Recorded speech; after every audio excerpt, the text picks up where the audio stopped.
We're doing this a little bit differently today. I am in Studio A, and our guest, Henry Duhart, is in Studio B. So as I said, today we have Henry Duhart in studio. We are going to start off interviewing him and asking him a couple questions so he can introduce himself and let us know a little bit about him. Well, thank you again for having me on today. Again, my name is Henry Duhart, local activist, community organizer, and I've always been involved in my community since, I was a young boy. And now being a young man here in Fort Pierce, I graduated from Westwood High School. I did 3 years studying at Florida A&M University. I own my own business. I recently worked for Progressive Turnout Project as an operational director for the county. And I've been involved in political work for the last 3 years. And prior to that, I was just involved in entertainment and planning events and doing things that I like to do, such as art and culture. And I'm also now a local candidate running for office. So Henry, tell us a little bit about Fort Pierce. You mentioned that you're a Fort Pierce son, native to here. Tell us a little bit about what you know about Fort Pierce and what brought you into politics. What got you started along that career path? Well, a little bit about Fort Pierce is of course, a beautiful, beautiful place. Contrary to what anyone said, that place is filled with some of the most beautiful people, some of the best food, and we have such a diverse culture of people from all over this country in this world. We have different cultures, and it's so diverse, and it's such a small knit kind of feeling. You can go anywhere, and I'm pretty sure you're going to talk to somebody that you know. So the small town feeling that Fort Pierce has is great, but also Fort Pierce is full of entrepreneurs and people ready to start a business and to bring up their community. So we are a powerful and empowering kind of people, and I love my home, and it's just the Sunrise City, as they say. So speaking of entrepreneurs, I understand that you're part of the Young Entrepreneurs Group. Can you tell us a little bit about that and what that group does? Yes, so I'm officially a part of New Leadership Society of Fort Pierce, which is a group of young leaders who have come together to make sure we have more civic and mentorship in our community and to kind of build up other leaders. But I'm a part or work with 4 different organizations that are all put together by young people born and raised in Fort Pierce. That's the New Leadership Society of Fort Pierce. That's Minorities in Authority. That's the Cultural Alliance of the Treasure Coast, and Lincoln Park Young Professionals, which are a group of fantastic young people from Fort Pierce who are trying to make a change. And we all work together in our own different capacities. And that's, I think, the difference that Fort Pierce has always needed is a more cohesiveness, not just saying unity, but actually being and becoming unified. That's awesome. I'm glad to hear about that from a young brother like yourself. Sounds like you guys have a lot of potential in what you're doing there. Speaking of entrepreneurs and that sort of initiative, I understand that you're running for county commission. I know that you've got some personal initiatives attached to that. Can you tell us a little bit about that? Yes, so for me, specific to Fort Pierce, because I am running for the county, but because we're on a platform that's allowing me to expand on my love for my hometown, there are 4 things that I see as a county commissioner that I could be a part of to make my community a better place.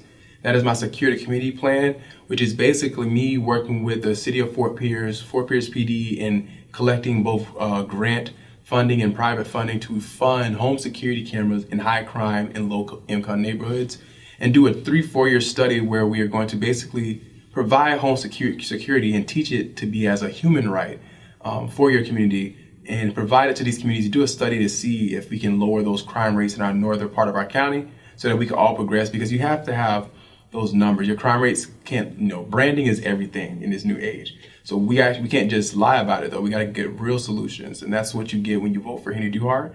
But also I think affordable housing is a big issue. Even now, so many people who want to move here, even some of my friends who are back after college or back after whatever they did after they went out to the world and experienced, they come home and they end up having to move to Port St. Lucie or somewhere else outside of their home or further. And people would need more affordable housing within Fort Pierce so that everybody can have the opportunity to own a home. But not only can everybody have an opportunity to own a home, but we can increase our tax base when it comes to property taxes. So instead of raising it, we build more home ownership so that everybody can kind of have a piece of the puzzle and and be a part of that process. So I think that's another great thing to do. And also empowering entrepreneurship through providing programs and assistance programs, or even just supporting the nonprofits already doing the work on their own dime. Making sure that we support them so that we can have people on the ground and the grassroots level who are not just speaking, but they have the financial backing to actually make some changes, because there's a lot of times what it lacks. And finally, I think that one of the most important things we can do right now is build the workforce in Fort Pierce. We have the highest poverty levels. Our poverty level in Fort Pierce is at 37%, which is higher than the national average. And we are an area that has the type of living wage jobs that citizens in Fort Pierce needs. I want to build a trade facility at the Garden City Elementary School and work with all of our different institutions such as IRSC, our local school system, our school district. We have a trade facility out on Kings Highway that does culinary. We have one on US 1, and work with each other to build the workforce, to make sure people have living wage jobs so where they can have access to capital, to own a home, and to stay home and keep those talents here. Wow, that's impressive. Those are a lot of initiatives for you personally. Sounds like a lot of good information and a lot of good potential to impact the community. On that note, I wanted to touch on a couple other initiatives, things that are going on nationally that impact the nation. And I'm just going to throw a couple things out there. And if you can give me some of your thoughts that come to mind on the initiative or this particular subject, then we can relay that to the viewers and they can get your perspective. So the first thing is going to be on the census. We're working closely with Census 2020. There's a number of people out there that may not even know what the census is or what it consists of. Can you touch base on that from your perspective, from the Lincoln Park perspective?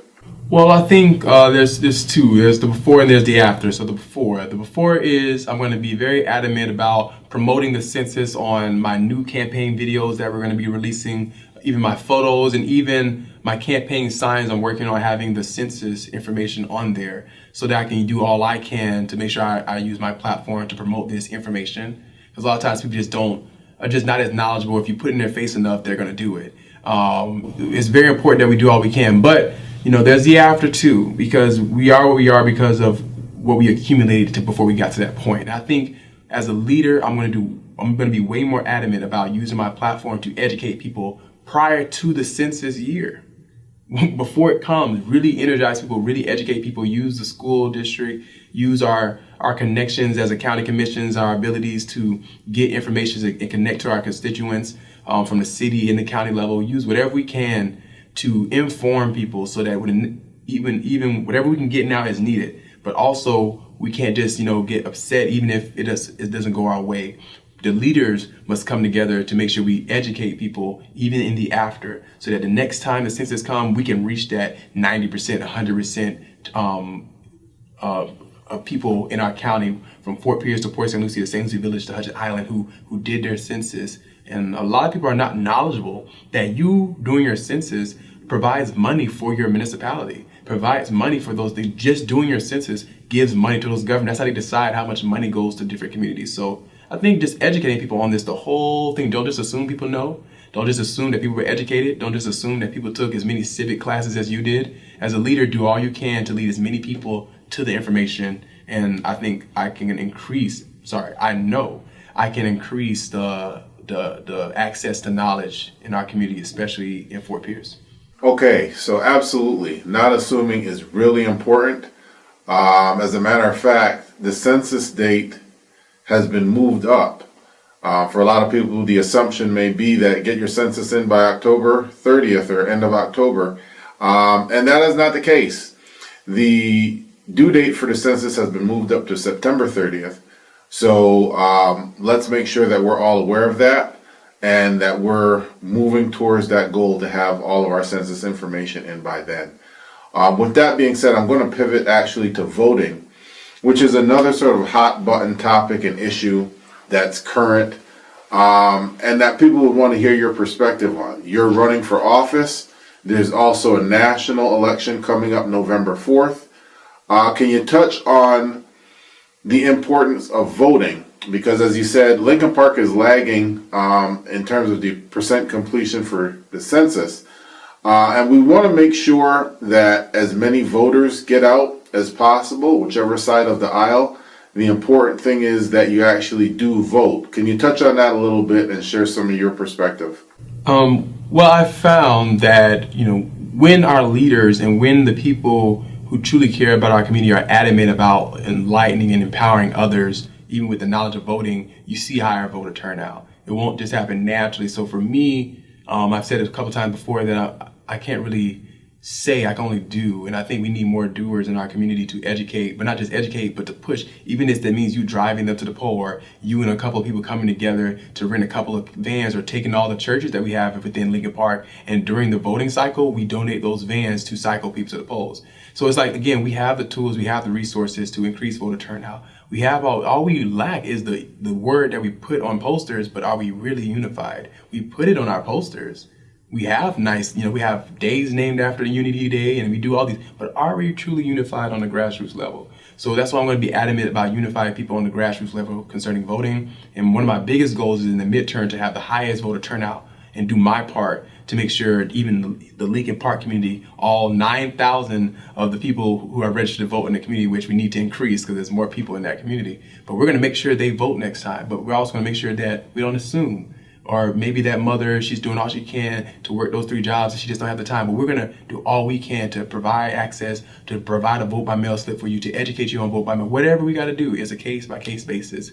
Too often we have leaders who paintbrush everything. You can't do that. Now, citizens may paintbrush things because they don't see everything we see. But as a leader, it's our responsibility to act a little higher in the sense of understanding people and not paintbrushing them, but taking it case by case in case. So for me, when it comes to voting, I'm going to continue doing what I'm already doing. We had a high increase of youth voter turnout this cycle because of the work not Henry did, but the team did. My field director, Aiden, and my campaign manager, Nigel, and my communications guy, Brandon, and my fundraising team, Jordan and Morgan. So I believe my organizing abilities as a county commissioner with that platform will be very useful for the coming voting cycles, because I'm going to be adamant about building that kind of machine to make sure voter turnout is very, very high, especially within the Lincoln Park community moving forward. I'm looking forward to seeing that myself. The higher the voter turnout, the more impact that we can potentially have.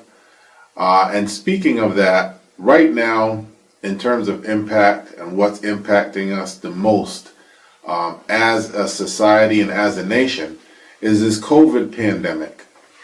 We've gone 8 months, I believe, or so, into the pandemic at this time, and we're not sure exactly where that's going to end. TCoastStudios has engaged in a mask up challenge for Lincoln Park, encouraging residents, employees there, city officials and influencers, everyone possible, to wear their mask and help protect themselves as well as others. I wanted to get your take on that. I mean, we're in split studio format here because we have to wear masks. We have to do social distancing if we're not wearing masks, making this interview a little bit different from what we normally do. Can you touch on that and some of the other areas in your life where things aren't quite as normal as they were, or as they were at one point, due to COVID? Well, one, I think you just spoke to the reason why we need change seekers and people who are okay with change and know how to adapt and evolve, because we're able to do this interview where I'm not wearing a mask because we're in 2 separate rooms, but we're still able to get the task of getting this information and this conversation out to the people who need to hear it. So embracing technology, before I even get to the mask, I think we really understood that we must embrace technology and update our municipality systems to stand pandemics like this, to where we're not rushing for understanding of technology when we should be upgrading our systems to already just be snapping to it, and we know what to do because we have the knowledge. And when it comes to the mask, the thing I think I would have been done differently is I would have been way more out there as a county commissioner with giving out masks. I really in the field and really using my resources that I would have developed to, combine things instead of everybody doing it separate. So much stuff's done so separate, and I'm all about bringing it together. I think we make a bigger impact. We work together, and I would have been I've been more adamant about make sure the people who need the masks, who can afford the mask, get them, so there's not like a decision, of what, I'm still getting used to like walking up to the door and then like, oh, I forgot my mask and I got to go back. I'm still getting used to that because I never had to think about that.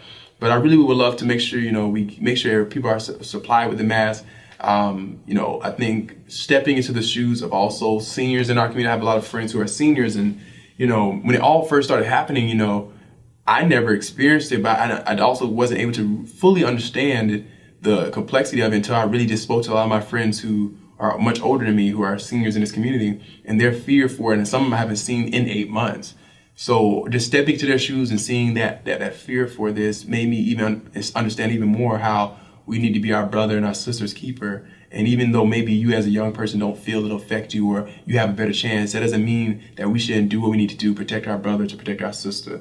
So that's why my vote would have been, and probably even sooner, for a mask mandate to just, do the steps needed so that we can be like other countries who started early and did the right thing. And now, things are slowly getting back to normal. And we're stumbling back to normal. And that's not the same thing. So for me, strongly support the mask mandate. And I strongly support make sure we supply people who maybe can't afford them so often, and just do all we can to make sure we meet the needs for people at every level, and support the mask. And I think my opponent didn't vote for the mask mandate, which is kind of scary to have a leader not vote for the mask mandate.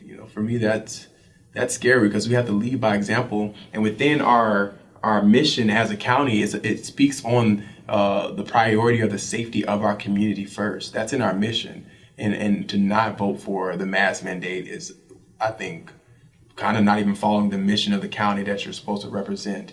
So that's why I think leadership is important, but also representation is important, and making sure people can trust politicians again, because you have to have a relationship with them. But also as a politician, you gotta present yourself trustworthy and do the work. And I'm gonna do the work, and I totally support the mask.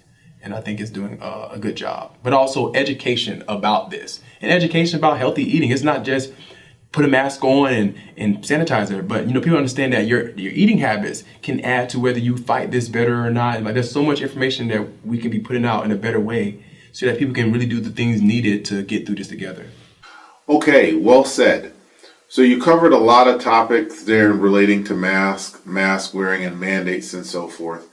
TCoastStudios is engaged in a community information campaign funded by Allegheny Franciscan Ministries.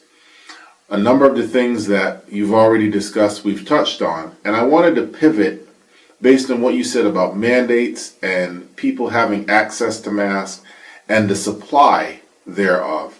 Part of our campaign works to put masks in the hands of the people who needs them. These are masks that are supplied through the St. Lucie County Health Department, where we're able to assist people who don't have masks and provide them free of cost, which touches on this whole socioeconomic impact where it relates to communities of color, where it relates to communities who don't normally have public access to things like healthcare and things of that nature. So the economics and economic development also become a necessary piece in solving the puzzle that impacts some of the challenged communities, not just in Fort Pierce or in Florida, but across the nation. Can you touch a little bit on economic development, what you've seen happen in Fort Pierce, what you'd like to see happen, and what you would make happen if you were to be elected? Yes, I would love to touch on that because everyone knows that I have a love for Fort Pierce, and I love the entire county. I know I love all, like my mom would say, she loves all her kids just the same, but in different ways. I have a strong love for Fort Pierce because I grew up there. And for me, the economic development was going to be something that I really focus a lot of my energy on. So I think, one, people need access to capital, and people need the types of jobs that give them access to capital, where we don't have to micromanage getting people more money, because it's kind of hard to do as a government. But if we can at least supply you with a job that can lift a lot of weight off of the government, if you have a $35 an hour trade job or $40 an hour trade job with benefits, and you're not, worried about your life, that changes a whole community's energy. So I'm a strong supporter of the trade jobs, and I'm, again, right in the Lincoln Park community is a school that has served so many of us, Garden City Elementary, and I believe it's time for it to serve us again in a way that it is needed, which is to help us certify as many people within that area, which has a 37% poverty rate, and certify them in a trade job. And trade jobs are so many things. It's not just labor and mechanics, which is great, but I mean, there's a trade in painting, mega yacht manufacturing boats. There's a trade job even in the medical field where you can go and get a certification in 8 months and then come out doing x-rays for $40 an hour. There's trade jobs in so many different types of things, from planes to manufacturing to industry to even tech trade jobs, to where you learn how to code, or you learn how to build websites, or you learn how to build apps. There's so much here. So I'm a big supporter of the trades, because trades will give people that access to capital. So we don't, after a while, you have to teach. It's something where you can give a fish, but if you teach a man how to fish, he can do it. He can do it for himself. But you got to first teach him, of course.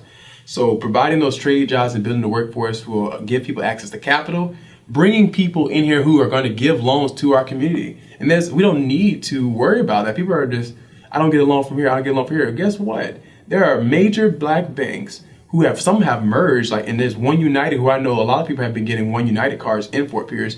What is stopping us, and what is stopping our leaders, and why haven't our leaders already begun to build relationships with the CEOs of these banks to get property and build a bank here so that our people can go to a place where they know there's a higher chance of them getting that loan? Stop trying to depend on people. There are solutions for everything.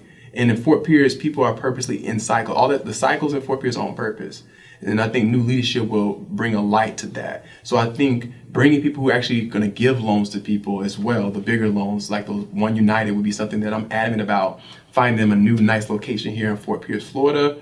And also, I think that acts as a capital, somebody's going to actually give it to them. And then again, using our funds in a way that allows people to get properties or get spaces that they may not have been able to get to if there wasn't a program set up for them to have that opportunity, because equality is everything.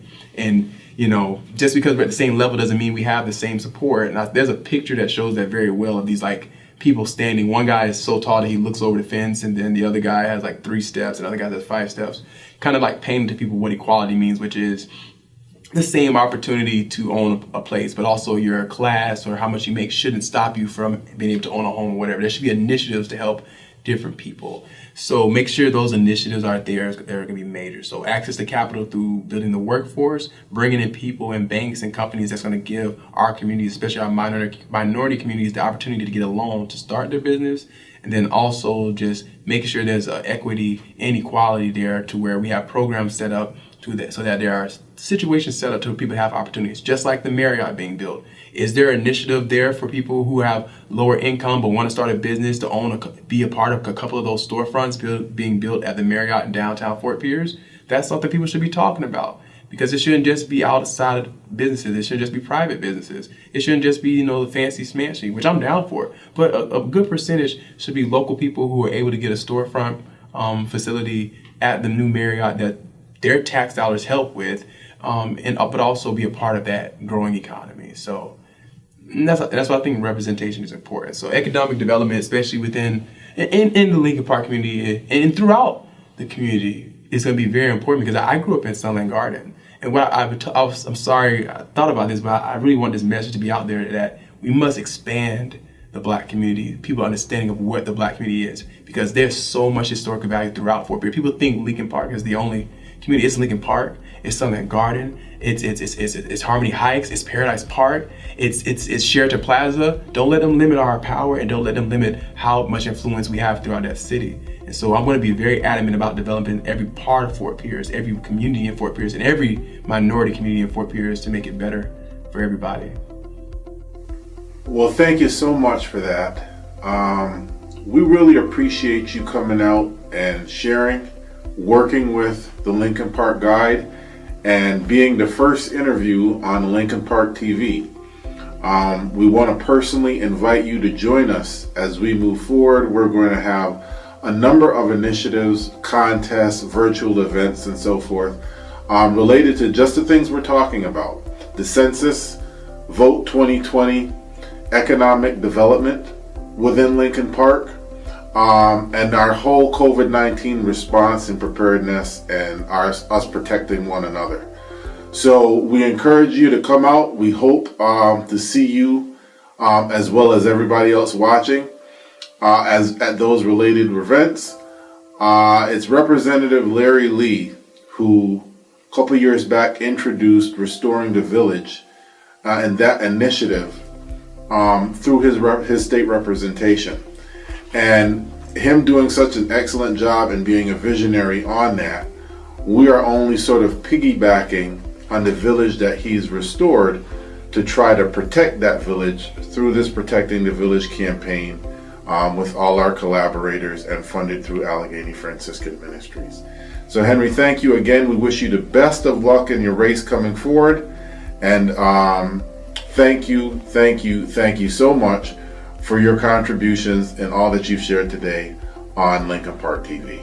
Thank you guys for the opportunity. I love the Lincoln Park community, and no matter what happens on November 3rd, they will continue, the residents of Lincoln Park will continue to have my support, and not just my vocal support, but also my grassroots hard work support to make sure that it becomes a better community and it impacts the communities around them.